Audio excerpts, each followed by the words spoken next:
ден, почитувани гледачи, денес се наоѓаме на каналот Нов Асном, каде што со нашиот драг и ценет професор доктор Зоран Крстевски ќе зборуваме за неговата книга која што е 12-та поред Астролошки записи. Од нејзи издвоив неколку интересни теми кои што се надевам ќе ги заинтересира гледачите. Меѓутоа исто така да напоменам, ако може да стиснете лайк, сабскрајб и коментари под видеото. Добар ден, професоре. Добар ден. Самата книга на самиот почеток наведувате дека на астрологијата треба да ја веруваме, но не треба да ја робуваме. Дали тоа значи дека треба да се верува, но не да се обседнуваме да навлагаме фанатично во таа област? Така е. Значи, што би било ако што се вика, со една фанатичност навлеземе и очекуваме дека звездите ќе ни го решат животот и на тој начин им се подредиме на звездите наместо да бидеме ние креаторите на судбината. И всушност не треба да ја робуваме, но треба да ја консултираме. Бидејќи звездите укажуваат, не условуваат. И од човекот зависи кој животен пат ќе го опфати, како ќе се однесе кон она што му го наметнале звездите. Така што астрологијата не е фаталистичка област или дисциплина, не би рекол наука, бидејќи и не мора да биде наука, така како што е поставена науката, каде што символистичките области не ги третира на соодветен начин. Но, всушност, астрологијата има во себе си една голема традиција, голема вредност. Таа се провлекувала, што се вели, со милениуми, и доколку не би имало вистинитост, не би обстојувала. А ова ново време сега, со ерата на водолија, на технологизација, на сателитизација, еве гледате информатичката технологија, колку се само ја подпомага астрологијата, па и со квантната физика се доаѓа до многу нови сознанија, кои понатака уште повеќе ќе воспостават науката на една, односно астрологијата како научна област на повисоко ниво. Професоре, исто така може да напоменеме дека големите цивилизации, како египетската, па и кинеската, кои што изобилуваат со голем број на мудреци, филозофија, култура, исто така таму се наоѓаат и зачетоците на астрологијата. Дали можете нешто да кажете за египетската астрологија, кинескиот хороскоп, па и нивните голем број на мудреци и филозофи? Па таму има по различно толкување, например, секако дека астрологијата произлегува од истокот. Уште старите халдејци се занимавале со нејзе. Тие ја донели новија простори, така што и дефинитивно и во Египет била застапена, и во Кина, и джингот не е астрологија, но е една вештина за предвидување. Старите народи се интересирале што тоа звездите носат, какви се тие планетарни влијанија, и затоа има обсерватории, како што и Кокино е една од најзначајните обсерватории во светот, и тоа укажува дека навистина древните народи биле во сооднос со природата. Значи, звездите, планетите се дел од природата и ете некои светлосни зрачења, магнетизми кои влијаат врз човековиот дух, врз човековата судбина. Затоа се укажува дека треба ние да бидеме, што се вели, еден вид на астрално тело, со едно внатрешно духовно битие, кое е во корелација со она што е надвор од нас. Како, нели, планети, звезди, како астрални аспекти и така натака. Затоа што и ние сме дел од астралното.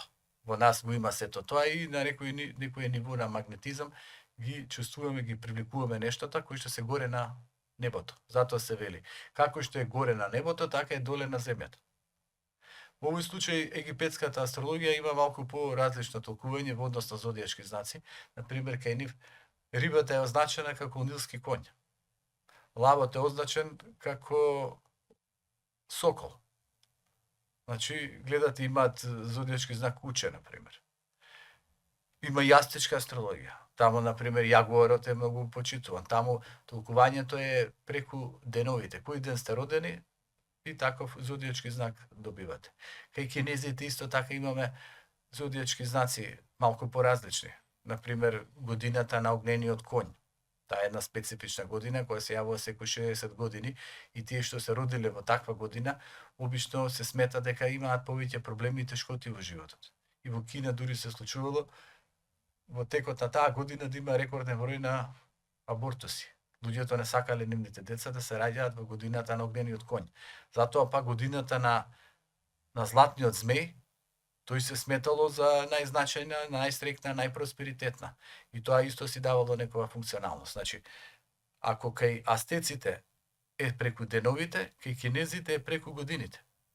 Значи, секоја година се носи одреден зодијачки знак. И они некаде таму, дали крајот на јануари или почеток на февруари, се ја слава таа прекол соларна година, нова година и зависно од знакот. Некој може да е змија, некој мачка, например, некој стаорец, некој бик може да биде. Ете, тој змејот е многу почитуван, многу респектиран и така натака. Во секој случај, гледате, сите тие народи си ги толкувале нештата на свој начин. Ние се занимаваме со западната астрологија, иако има и индиска астрологија. И таа си има своји символизми, повеќе е насочена кон предвидувањето. Значи, таа дава насока како што треба да очекуваме во животот и често ја користеа за, например, брачни парови кога да влезат во брак или колку се компатибилни, дали се одговараат. Неретко ја консултираат за здравствени проблематики. Но ево оваа западна астрологија за која јас пишав во таа книга Астролошки записи, таа е навистина малку подлабока, потемелна и понаучна. Си има своји специфики, своји вредности и тие се надевам во текот на емисијата ќе ги анализираме. Професоре, исто така во книгата се осврнувате и на големите пророштва на Нострадамус. Едно од прашањата кое што би сакал да го поставам е тоа дали Нострадамус ја објаснувате во книгата за доаѓањето на Третата светска војна или пак можеби веќе се наоѓаме во Третата светска војна и длабоко сме навлезени во нејза. Што би кажал Нострадамус значи? Па добро, не е дојдена, ама Нострадамус предвидел дека може да се случи некоја катастрофа од глобални размери. Тој предвидел и за Хитлер и за Втора светска војна. Дава многу анализи за некои настани. Јас таму пишувам за 11 септември 2001 година, нападот врз кулите близначки во Њујорк и се тоа што следеше. Така што има асоцијации, таму се јасно објаснати работите, да видите фасинантноста на бројот 11, како се превлекува, како е врзано и со патници во авионите, и со губитоци, и со некои други логички аспекти. Така што Нострадамус бил астролог. Он работел центури или катрени, во кои пишувал се она што како визионерство, како еден вид на проникнување му придоаѓало. И често тука ја користел водата. Значи, таму било како медиум. Како што, например, пророчицата Питија во античкиот период парејата ја користела. Или джвакала, некоја посебна трепка. И таа и давала пророчка способност. Но и кај пророчицата Питија, горе таму во храмот, Аполоновиот храм, пишувало гноти севатон. Значи, спознај се сами од себе си. Значи, спознај се себе си, за да тоа кој ќе ти го кажам, да знаеш како да го потребиш. Значи, гледате, кај пророчицата Питија немало строга судбина. Туку имало, ако правиш така и така, ќе ти се случи вака и вака. Истото е исто Јуџинг. Јуџинг се фрла 6 парички. 5 глава. И се пишуваат хексаграми. И на основа на тие кои што ќе ги добиеш, например, 2 глави, една линија. Зависно колку линии, какви линии, имаш текст. И ти тој текст го читаш. На основа на прашањето кој си го поставил на Јуџинг. Поставуваш прашање дали ќе ми се отвори, да речеме, да инвестирам у бизнесот, да имам успех. И се Јуџинг ти дава одговор. Не ти дава чист одговор, јасен одговор, туку ти дава наместување, асоциација. Видите, по тој вид на магнетизам или на некој вид на трансперсонална основа се пренесува некоја информација. Значи, од нашата подсвест се читаат можеби информациите или се присутне во нас самите вистината. Ние имаме способност да проникнеме во иднината. Иако немаме, да речеме, 100%, и баба Вања проникнувала до 80%. Незе јас исследувал доктор Лозанов. И тој, нели, запишувал, па и снимал, бил пратен од тајните служби за да види колку е тука вистинитост во на цело јасновидство. И се запрепастил како баба Вања голем дел на незините пророштва се обистиниле, она што го кажала, на некои луѓе им се случило, ама не 100%. Што некаде зависи и од поединецот, како реагира, колку се освестува, а некаде може и од Бог. Еве во таа книга односно во Патот на кармата, таму ја анализирав кармата, нели кармата треба да биде една железна нужна судбина. Но пред кармата е дармата. Дармата вие животната раскрсница. Може би судбината не става пред животна раскрсница. И ние тогаш бираме кој пат ќе го определиме. Од нас зависи. Тоа Платон го кажувал како ја поседуваме жребната коцка. Ние сме тие кои што ја фрламе коцката. Од нас зависи како ќе фрлиме коцката. Од нас зависи во дармата кој пат ќе го избереме. Откога ќе направиме постапка, ќе фрлиме коцката или ќе го избереме патот, таква ќе биде судбината. Затоа она се кажува Гал Јулија Цезар кога кажал коцката е фрлена. Значи веќе нема назад, судбината е таја. Мораме да прифатиме да отидеме у борбата. Значи асоцирајќи дека во некои ситуации од човекот зависи. Затоа и Нострадамус истото делумно тоа го кажува. Дека може да бидат такви настани, ама сепак ако се подигне нивото на свеста, може нешто да се неутрализира. Затоа кај Баба Вања биле до 80% погодувањата. Затоа што некаде можеби нешто се помешало. Затоа Штрит Чинмој, за кого пишувам во книгата Патот на кармата, и он имал брат астролог. И он бил запознаен со тоа што брат му го работи. Ама кажал, над звездите и над поединецот е Бог. Па Бог може некоја тешка судбина, трагична судбина, лош аспект, да го неутрализира и да не се обистени. Или ние со молитвата, или ние со духовната подигнатост. И од таа гледна точка е тоа е познато во хиндуизмот, не само таму. Колку човекот е духовно подигнат, колку има повисоко знаење, повисока мудрост, толку послабо му влијаат звездите. Така што да, Нострадамус кажал дека има опасност од Трета светска војна. Ете таму дадено е во книгава. Сите детали се објаснети по суштински. Ама тоа не значи дека мора така да биде. Дека и од нас зависи некаде во нешто, но тоа се вика колективната свест. Јунг што го анализирал, еве и за Јунг да кажам, Карл Густав Јунг, тој се занимавал и со астрологија. Он ја користил во неговата, би рекол, психотерапевска практика. Значи, он асоцирал дека астрологијата треба да се земе сериозно. Тоа не е суеверие. Па и Ајнштајн има тоа кажано, Исак Њутон на времето се занимавал. Дури Халеј му има кажано, колега, зашто вие толку многу се занимавате со астрологијата, што најдовте во тоа? Исак Њутон му одговорил, извинете колега, ама јас таа дисциплина, област ми ја проучувал, вие не. И не можете да ми кажете. Така што гледате како астрологијата своевремено била проучувана од најголемите умови. И Коперник со незе, Кеплер заработувал, имал проблеми со финансии, бил астроном, ама бил и астролог. Работел на дворовите. Така што незината суштина постои, иако е овде дискутабилно, ова што ме прашавте, колкава е моќта на судбината, апропо слободата на волјата. Затоа на почеток што го кажавме, зависи од нивото на свеста на поединецот. Колку е подуховно подигнат, толку е послаба судбината. Колку е што се вели, подложен на егото, на нагонот, на надворешните фактори, колку повеќе воден од нешто друго, толку посилна ќе му биде судбината. Не може да неутрализира, на крај ќе го снајде. И тоа е фактички кармата. Кармата е последица. На основа на причина. Создаваш причини, не се активен во животот, не внимаваш на сам себе, го запоставува здравјето, премногу си ориентиран кон егото, клучните се материјалните вредности, на крај доаѓа последицата. Низ призма на кармата, мораш да го вкусиш. Иако сите ние се раѓаме, тоа се кажува и за астрологијата, не се раѓаме со бел лист хартија. Тоа на Џон Лок што го кажувал, табула раса, не проаѓа. Пред него знаеме ние, вие сте филозоф, еве сега и магистрант по филозофија, односно по економија ќе бидете. Значи, сушност, Рене Декарт нели кажуваше дека луѓето се раѓаат со вродени идеи, на некој начин, значи носат нешто во себе си.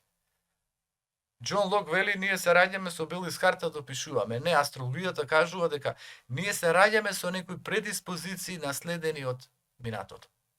И тука и нивото на свеста дури може да биде наследно, затоа се вика трансгенерацијска траума. Може некоја траума нерасчистена, неослободена, ги фаќа потомците.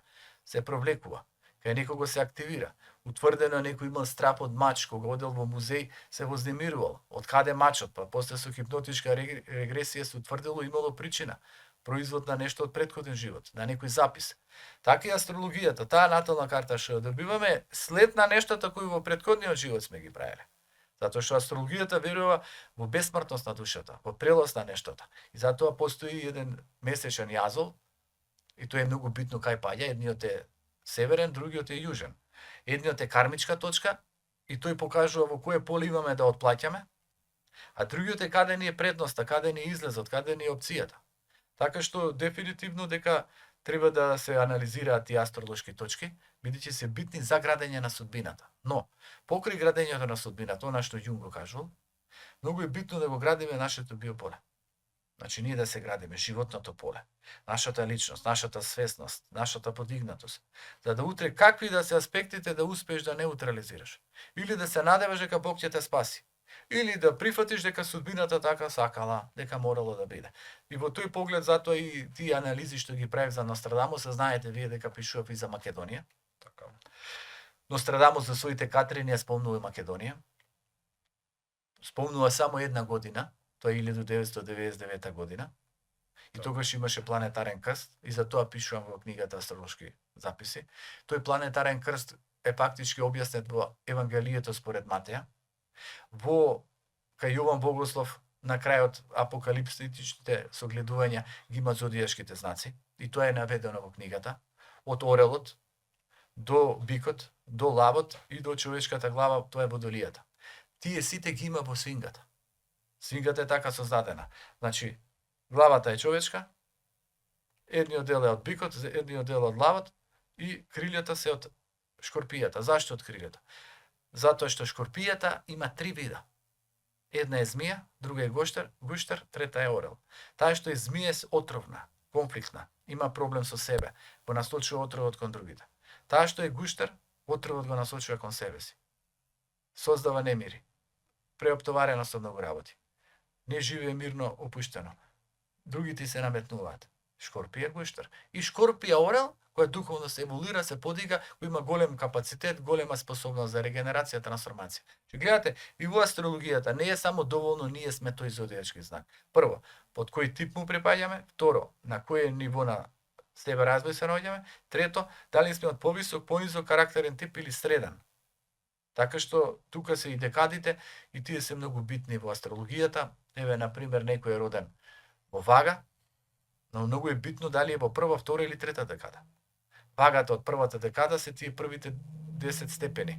На пример, од 24 септември, па таму 10 дена, па втората декада е другата и третата е онаја што е при крајот. Е сега тоа што укажува? Дека ова е Вага, но првата декада е под Венера.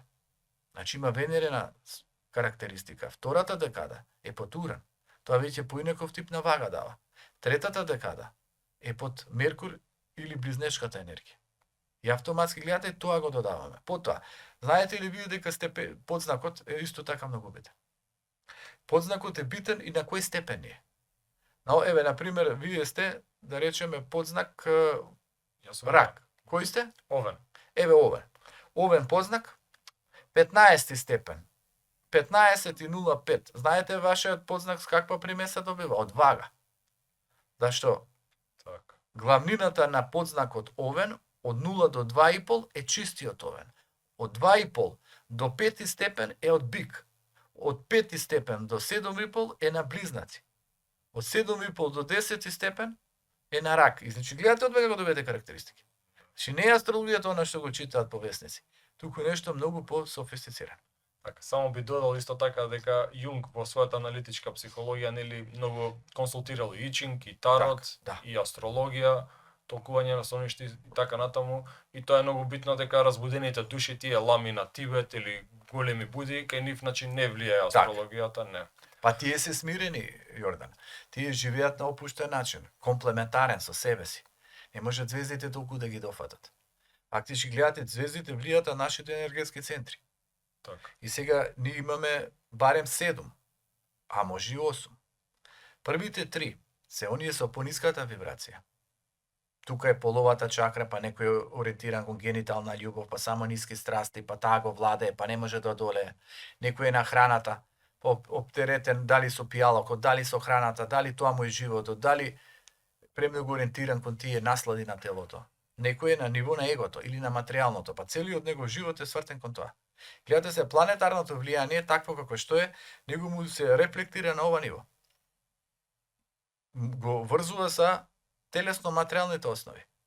И тогаш на него и може да му влијат звездите. Некојаш кој ќе даде лош аспект го напаѓаат на некој тоа поле. Ќе изгуби пари, ќе има разочарување во љубовта, ќе му се случи нешто, ќе има проблем со себе си и ред аспекти.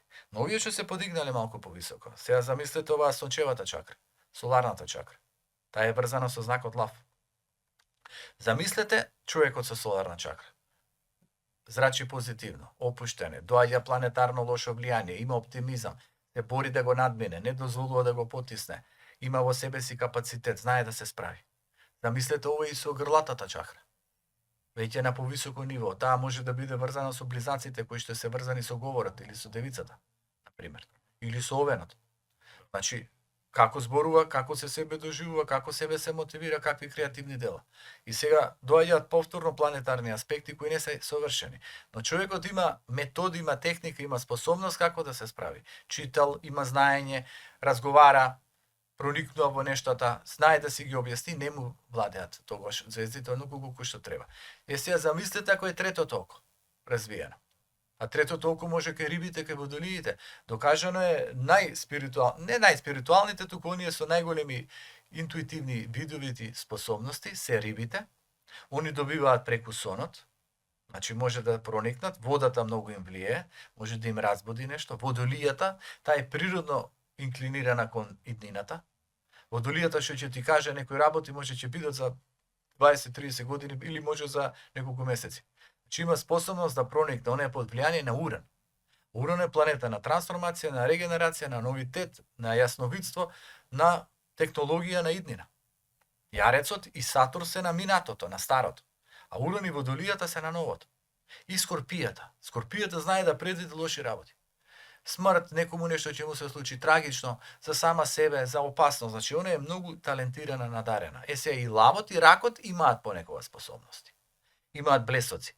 Но и ова се вежба со отворени чакри, со отворени енергетски полиња. И третото око кога ви е развиено, вие од старт ќе предвидите некоја опасност. Нешто ќе ви се случи во телото. Нема да отидете, како некој што му се случило, да требало да лета со авион, на крај се случило авионска несреќа. А он не летал, нешто го спречило, нешто имал познемиреност дома, нешто му се случувало и рекол нема да одам сега, нека пропадне картата, нема да отидам. И се случила трагедијата. Значи тоа е јасновидство, би рекол прекогниција. Некогаш во собраќајот некој го чувствува. Некогаш некоја личност треба да сретнеме па се вознемириме. Еве као занимливост, Марија Антуанета, значи знаете во француската буржовска револуција она настрада. Она своевремено го сретнала джелатот. И вака се стаписала. Значи, кога го видела, таа не го знаела кој е, што е, каков е тој. Она била кралица. И немало што да се плаши. Ама, по тој момент нешто и се случило.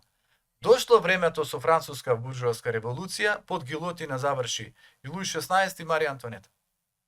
Фактички, знаете кој го спуштил ножот преку гилотината? Истиот джелат кој го сретнала. Значи, гледате како ние добиваме знаци, енергија, вибрации. Значи, само треба да се опуштиме, некогаш некој нешто може да ги прочитаме. Астрологијата и експертите, астролозите, можат само да им помогнат на луѓето. Да ги лоцираат точките од претходниот живот. Кој се слави, кај е кармичкиот долг, што имаш да отплатиш, каде е трансгенерацијска траума, како се рефлектирала, кого нападнала, како е со децата, дали таму треба нешто да се случува, како да пристапиш, какво е здравјето, што е слабоста во здравјето, потоа какво е кариерата, во кој довен кариерата, какво ти е партнерството, дали да трчаш, дали каков брак, какви односи, какви партнери, какви состојби и менеджирање. Плюс насоки за иднината. Значи, гледате, првата основа, тоа Јунг што го работел, психолошка астрологија, таа е многу битна. Луѓето сакаат се да им биде напишано, нацртано и одма се они да седат вака и да им се случи судбината. Тоа не го нема. Готов рецепт. Па нема готов рецепт, бидејќи треба да се учествува во судбината. Че тоа е првата основа. Астрологот да ве подготви за нешта кои што може да следат или да ве упати како некои нешта да бидат избегнати. Зашто колку се подига свеста, тоа е во траумата, во трансгенерацијската траума. Се што е потиснато, се што е скриено под тепех, е тешко разрешливо. Тоа владее, работи, изместува. Се што е разговарано, се што е пренесено, веќе имаме шанса да го чистиме. Исто во астрологија. Ако ние видиме некои аспекти кои не се добри, ако ние го упатиме клиентот веќе добива шанси да го разреши тоа, да најде одредено решение, да се справи и да го избегне. Ако ништо не знае и оди, што се вели воганот, може да настрада. Така што астрологијата и тука буди високо ниво на свесност и го мотивира човекот како он самиот да ги лови рибите, а не да чека да му паднат во раце. Така, значи понекогаш и битно е да се осврнеме на интуицијата која што е одлика на третото око, а не секогаш во животот да одиме по рационалноста, рационалниот тип на животот. Професор, исто така да сакам да ве прашам за Нострадамус, дека исто така тој најавува и доаѓање на третиот антихрист на светот, можеби баш некаде овој период, и дали можеби веќе е дојден и одреден број на политичари, светски лидери, можеби ги одразуваат тие карактеристики на некој така негативен антихрист. Да, само да се надоврзам со претходното, убаво ми отворивте една размисла. Значи, третото око, тоа е многу битно да биде отворено, интуитивноста, проникнувањето, сознавањето. Но на третото епифизата ке епифизата. Да не одиме превисоко, ама кај епифизата. Значи, духовното ниво. Замислете вие тој енергетски центар, ако ви развиен. Тогаш е директно под Божја заштита. Тогаш може да има разни аспекти, може да има непријатности, може да има војна, може да има епидемија, може да има страдање, може да има корона, но имате заштита. И тога звездите не влијат, вие сте под директна Божја заштита. Зашто? И заради заслуга или зашто Бог ве избрал. Па тоа го имало кај наши светители, го имало тоа кои што кај не се соочувале со опасни животни, со ред аспекти, гладиаторски арени. Тоа е своевремено христијанските мисионери ги фрлале таму тие што се вели неуките во гладиаторски арени. Но ги спасувало нешто. Доаѓала Божјата промисла. И така натака. Значи, гледате како одиме напред со нашиот личен развој, развивајќи ги енергетските центри, доаѓаме до точката каде што сме во директна корелација со Божјата промисла.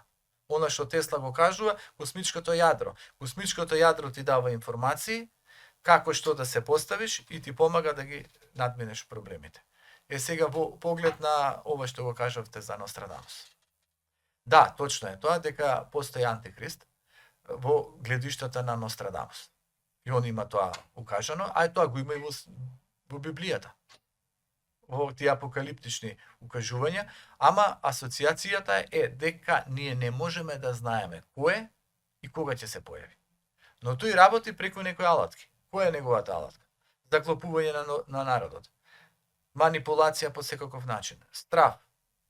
Пропагирање на алчноста, на ниските страсти. Војни, деградации, уништувања. Невредности, лаги и слични аспекти. Значи, сето тоа е манифестација на таа, би рекол, нечестива енергија, иако јас таму во книгата напишав и дадени се анализи кој би можел да биде третиот антихрист. Значи, претходно се сметаше може да е Хитлер, Сталин, Обама. Да, Наполеон го третира, ама тоа се некои согледби. Сега, прашањето е дали е пристигнат или ќе пристигне. Важно дека настапува, тој не мора да настапи директно како лик. Настапува како манифестација на нечестива енергија. И вие гледате, ние како свет, како општество, ние сме офатени со тие два поларитета. Од едната страна, светот на светлината, тоа и Заратустра, еден ирански пророк, го има кажувано, затоа пишувам во новата книга. Значи има пишувано на борбата помеѓу доброто и злото. Ахриман и Ахура Мазда, или Ормуст. И сега некои се деца на светлината, придонесуваат за доброто, создаваат вредности, даваат против тежа злото да не се наметне, има некои тотално ориентирани кон злото. Тие што се тотално ориентирани кон злото, тие се децата на сатанското, или тие се под власт на антихристот. И тој антихрист веројатно ќе настапува преку некој вид на символизам. Гледате сега разни символизми, на техничко, на материјално, на егоистично, и ред аспекти кои сакаат да го заматат умот на човекот. Прво да го убедат дека не постои Бог. Второ да му кажат дека нема што да верува во доброто, кога се е интерес. Трето да му кажат живее во перверзија, живее во ниски страсти, живее во хедонизам, живее во потрошувачко општество, живее во консумеризам, живее во конформизам и човекот да се приклони кон ниските вибрации, бидејќи нема бесмртност душа, нема Бог, нема добро, нема морална одговорност, нема Божи суд. И гледате тоа преку медиуми, преку разни алатки му се пропагира на човекот. Дали е тоа случајно? Гледате се држи во страв. Се држи во страв, демек војните само што не пристигнале. Се држи во страв преку пандемии кои ги продуцираат. Се држи во страв преку рецесија кои они повторно ја наметнуваат.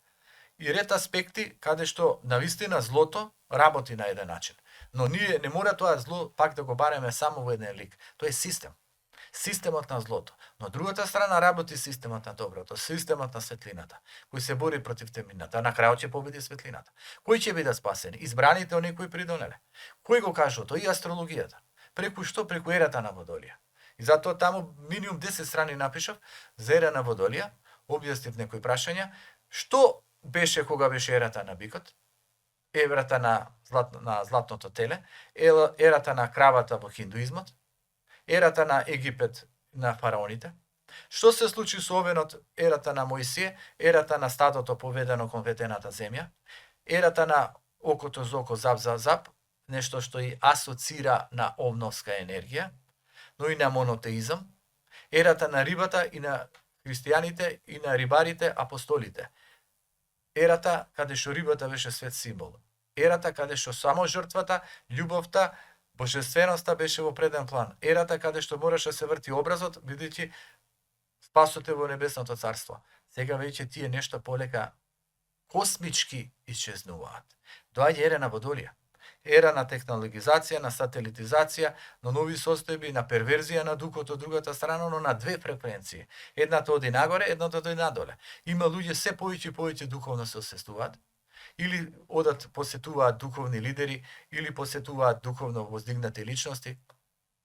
Не мора да значи дека се е во естаблишментот, не мора да значи се е онамо каде што превладува институцијата, туку духовно пробудени личности мотивираат поединци и групаци кои се бараат себе си на ниво на свеста. Тоа е ера на Водолија. Тоа се повеќе и повеќе ќе биде застапено и ќе видите како не само темнината која секојдневно ја гледаме, ќе почнува да има многу посилни блесоци на светлината. Така, професор, исто така сметам дека битно е да напоменеме како, бидејќи дека богомилите кои што потекнуваат од овие територии се еден вид на продолжение на таа филозофија на Ахура Мазда, на зороастризмот и дека тие го спојуваат исто така тој дуализам, топло, ладно, дење, мрак, добро, лошо и така натаму. Така. Тие биле за чисто евангелиско и тие се бореле за правда. Тие не сакале естаблишмент, не сакале институциите да превладуваат и некои така наречени избрани, кои завладееле и со материјалното, завладееле со поседи, биле близко до тие световните власти и така натака. Тие биле изворни, имале свои учења и нормално тоа некому не му се допаѓало и они се фактички едни од следбениците на идејата на манихејството. А манихејството и Манес, па и од претходно Заратустра, гледате, дојдовме до тоа што претходно го кажа. Борба на доброто со злото. Истото го кажувале богомилите. Со тоа што кажувале дека овој свет, ово обстојување, тука е водено од нечестивата енергија. Само преку душата ние можеме да се подигнеме, а не преку телото. И дека секој е, нели, должен преку светлина на духот, преку работењето на себе, па и преку еве вака согледувањето на тие астролошки поединости, да се себе надградува, себе усавршува. Така што и астрологијата, тоа е незината функција. Во наталната карта да се пронеде она што е добро. Добро за работа, добро за семејство. Кога е добро за работа, кога е добро за семејство. Какви се брачните односи, како да се надминат. Каков е односот кон себе си, како да се подигнеш. Че гледате, астрологијата цели кон афирмација. Помага на човекот, а не да седи, да биде замаен, некој друг да го води и да биде приклонет звездите да му бидат него, што се вели, доминантно влијателни. Тие ти влијат, но ти на основа на нивото на свеста, баре го тоа што е добро или преку астролог да ти укаже како да пристапиш, но воедно астрологијата го работи и полета на негативната енергија. И кажува каде е лошо, кога да не влезеш во некоја ситуација. Како да се заштитиш, кога е опасно. Кога да се дистанцираш, кога да мируваш. Што можеш да очекуваш, како да се надмине. Значи, тоа е она убаво вие ги спојавте, тоа е филозофијата на манихејството, на богомилството, на Заратустра и на ред други кои се асоцираат дека ние сме во светот на борбата помеѓу доброто и злото. Доброто и злото го има во нас. Секојдневно ние се соочуваме, дали со егото, дали со телесните страсти, дали со некоја неспокојство, дали со некој вид на неприфаќање, дали со некој вид на фрустрација, но воедно имаме и светлосна димензија на духот, придодадена од звездите, од планетите, па и од Бога, која треба ние да разбудиме со подигање на свесност. Тогаш и ние многу подобро ќе ја искористиме наталната карта и на некој начин ќе се развиваме како личност. Исто така напоменувате за влијанието на звездите врз животот на некои познати личности кои што оставиле позитивен белег во историјата, како принцезата Диана, Мерилин Монро, Џон Кенеди, Висент Ван Гог, но и се осврнувате врз некои негативни ликови во историјата како Хитлер, како Сталин, како Садам Хусеин и Наполеон. Така е. Убаво се ја прочитале книгата, сте проникнале, така што и на вистина треба да се дадат анализи. Јас таму дадов една детална анализа на животот на принцесата Дијана, иако за незе претходно има пишувано, укажувано за некои потенцијално трагични настани, и тоа беше објавено во весникот Вечер 1997 година. Така што убаво е да се прочита што било карактеристично кај незе, кај Мерилин Монро, каков живот, кои планети биле застапени, она родена во знакот на Близнаци, познак во знакот на Лав, принцесата Дијана родена во знакот на Рак, Џон Кенеди, Близнаци со Вага, па кај него зашто така се случило, трагичната ситуација односно убиството, какви планетарни влијанија, можело ли да се спречи, па овие диктатори беа анализирани, кои се тие аспекти кај нив што се карактеристични што ги направиле диктатори, зашто се ориентирале кон злото, па Винсент Ван Гог како овен во хороскоп, еден темпераментен лик, каде му бил излезот, како поминал животот, што се е соочил и така натака. Значи, добре е да се прочитаат и тие животни истории на некои славни личности, за да дојдеме до некои аспекти кои што и нам ќе ни видат од добивка, бидејќи знаете, ние луѓето страдаме заради блажено незнаење или заради лошо програмирање. Не програмираат со шунт, не програмираат со политика која ништо не решава, само оди кон дното. Не програмираат со не знам какви се серии. И ред аспекти кои што не може да го подигнат духот на човекот. Ние треба почнеме да се програмираме, еве, почетно да земеме да го проучиме нашиот зодијачки знак. Зашто сте овен? Дали треба да имате енергија, темперамент, страст во животот? Зашто сте рак? Што е тоа сентименталност? Што ве изместува? Зашто сте јарец? Треба да сте поупорни, настојчиви, треба да сте подсврсти, дека има време, ќе дојдат успесите, можеби кај јарецот не толку брзо. Зашто сте шкорпија? Па отровот кон себе ли оди кон другиот? Како се справуваш? Какви ти се мислите? Дали имаш нешто мрачно во себе си кој треба да го рачистиш? Од кај ти е стравот? Што се случува со стравот? Па зашто девица? Кои се тие стравови во поглед на здравјето? На немаштијата, на кризата, на преголемата анализа, на неопуштеноста, на преоптоварувањето или на некоја логика, на психолошка дарба, на некоја добра организираност, на една добра методичност, или зашто си лав? Како да се храниш себе си со една сила, со оптимизам, со верба, со стремеш да успееш. Значи, гледате, лавот е неслучајно лав, треба да биде вистински лав. Девицата има работи кои треба да се справи. Рибата која има жртвенички ориентири треба да најде начин да не биде под удар на другите, да се себе заштити, да не идеализира. Водолија да оди кон иднина, да се најде себе си, да се гради себе си, да биде оригинална, да биде прогресивна, да не биде под удар на надворешни фактори, некои други луѓе да не се инволвираат. Ете астрологијата, значи ги дава прашањата. Човекот одлучува да се надградува или се затупува. Значи астрологијата е една од областите која дефинитивно мора да биде проучувана. И не толку како, еве, да речам, како научна дисциплина, па сега ние се да знаеме, што е многу тешка човек да проникне професионално, и некои што може да се нарешат астролози, прашање колку се астролози. Че таа е една сериозна област, која што само исклучително подигнати ликови може да работат, бидејќи се друго може да биде на штета на клиент.